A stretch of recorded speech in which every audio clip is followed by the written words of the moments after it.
ಹೇಗೆ ಅನಿಸ್ತಾ ಇದೆ ಸರ್ ಈ ಕ್ಷಣ? ಭಾಳ ಖುಷಿ ಆಗ್ತಿದೆ ನೋಡೋಣ, ತುಂಬ ಎಮೋಷ್ನಲ್ ಆಗಿದೆ ಖಂಡಿತವಾಗ್ಲೂ. ನಾನು ಹೇಳ್ದಂಗೆ ನಾನು ಒಬ್ಬ ಅಭಿಮಾನಿಯಾಗಿ ಈ ಡೈರೆಕ್ಷನ್ ಮಾಡಿರೋದು. ಉಪ್ಪಿ ಸರ್ ಅಭಿಮಾನಿ, ಶಿವಣ್ಣ ಅವ್ರ ಅಭಿಮಾನಿ, ರಾಜ್ ಸರ್ ಅಭಿಮಾನಿ ಆಗಿ ಈ ಸಿನಿಮಾನ ಡೈರೆಕ್ಟ್ ಮಾಡಿದ್ದೀನಿ. ಸೊ ಅಭಿಮಾನಿಗಳಿಗೆ ಏನೇನು ಬೇಕು ಎಲ್ಲವೂ ಈ ಸಿನಿಮಾದಲ್ಲಿ ತುಂಬಿಸಿ ಇಟ್ಟಿದ್ದೀನಿ.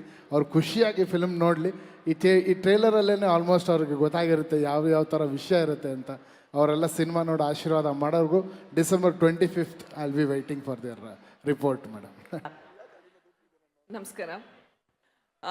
ಮೊದಲನೇದಾಗಿ ನನಗೂ ಅಭಿಮಾನಿಯಾಗಿ ತುಂಬ ಖುಷಿ ಆಗ್ತಾ ಇದೆ. ಏಕೆಂದರೆ ಈ 3 ತ್ರಿಮೂರ್ತಿಗಳನ್ನ ಸ್ಕ್ರೀನ್ ಮೇಲೆ ನೋಡೋದು ಅದೇ ಒಂದು ದೊಡ್ಡ ಭಾಗ್ಯ. ಆ್ಯಂಡ್ ಅದ್ರ ಜೊತೆಗೆ ಇಬ್ಬರ ಜೊತೆ ಸ್ಕ್ರೀನ್ ಶೇರ್ ಮಾಡ್ತಾ ಇದ್ದೀನಿ.